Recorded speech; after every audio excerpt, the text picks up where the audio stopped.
এমন কিছু গুনাহ আছে আপনি যদি ঘুমিয়েও থাকেন আপনার আমলনামায় পৌঁছে যাবে। তার মধ্যে একটি হলো ফেসবুকের ছবি। কিভাবে? উত্তরটা পানির মতো সোজা। যেমন ধরুন আপনি আপনার ফেসবুকে একটা ছবি আপলোড দিলেন, তারপর নন মহরম কোনো পুরুষ সেই ছবিটা দেখে মনোরঞ্জন করলো, সে যতবারই ছবিটা দেখবে ততবারই আপনার আমলনামায় গুনাহ হতে থাকবে। এমনকি আপনি যদি গভীর ঘুমের ভিতরেও থাকেন আর আপনি যদি মৃত্যুবরণ করেন, আপনাকে বিন্দু পরিমাণ ছাড় দেওয়া হবে না। আপনি কবরে শুয়ে থাকবেন আর ফেরেশতারা তখন আপলোডকৃত ছবির কারণে আপনার জিনার শাস্তি লেখার জন্য ব্যস্ত থাকবে। দুনিয়াতে গুনাহ করার পর কবরে যাবেন, ওইখানের আমলনামায় আপনার গুনাহ লেখা হবে, অথচ জিনার শাস্তি পৌঁছে আপনার শাস্তি আরো দ্বিগুণ করে দিবে। আপনি কি ভেবেছেন আপনাকে এমনি এমনি ছেড়ে দেওয়া হবে?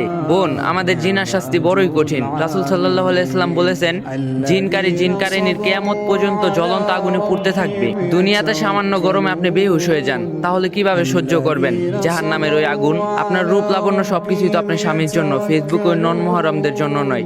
তাহলে কেন আপনি আপনার স্বামীর হক নষ্ট করছেন? বোন, তাই আসুন আল্লাহর ভয়ে ফেসবুকের আপলোড করা পিকগুলা ডিলিট করে দেই, আর আপলোডকৃত পিকগুলা এখানেই রিমুভ করে দিই। আল্লাহ তাআলা আমাদের সকল মা বোনদের তৌফিক দান করুক এবং আমাদের সকল নেক আমল করার তৌফিক দান করুক, আমিন। আর যদি ভিডিওটা ভালো লাগে এই ভিডিওটা বেশি বেশি শেয়ার করে সবাইরে জানাই দিবেন।